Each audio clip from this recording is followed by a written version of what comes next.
Thus far, my stories have served mainly as entertainment for the casual reader.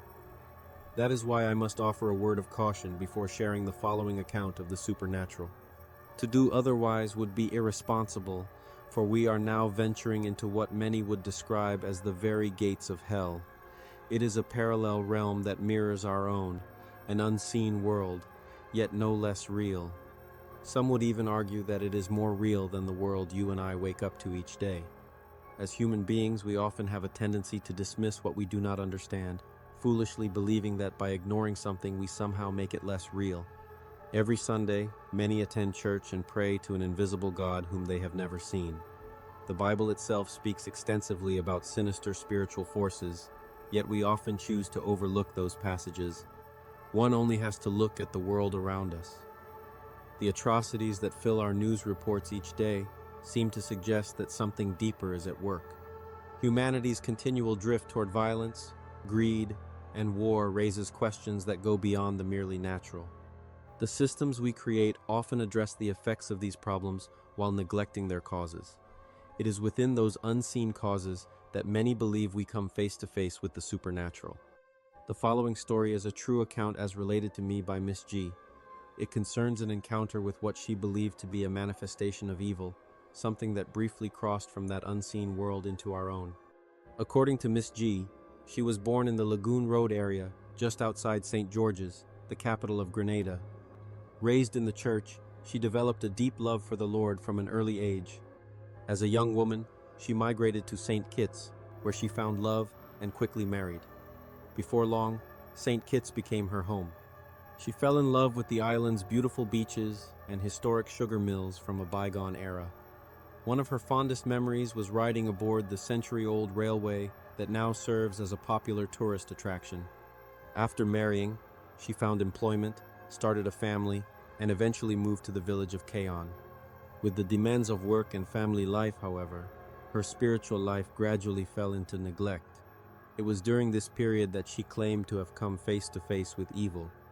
On May 1st, 3 days before the birth of her third child, she was fast asleep when she heard a voice call out to her. "Miss G, wake up." The voice thundered through the darkness.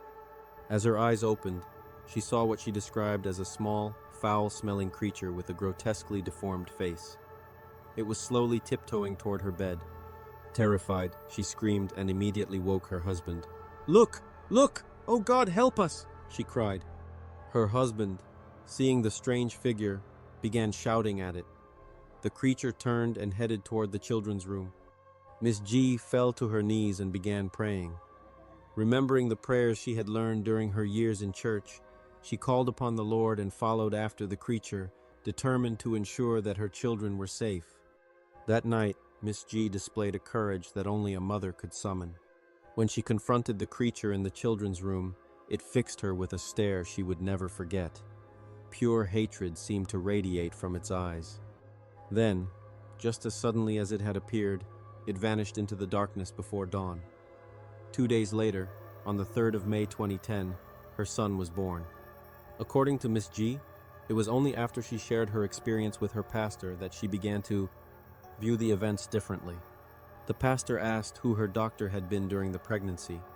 Upon hearing the name, he reportedly became concerned and told her of rumors he had heard involving certain individuals and alleged occult practices. According to what he had been told, these practices supposedly involved rituals intended to gain power and wealth at the expense of unborn children.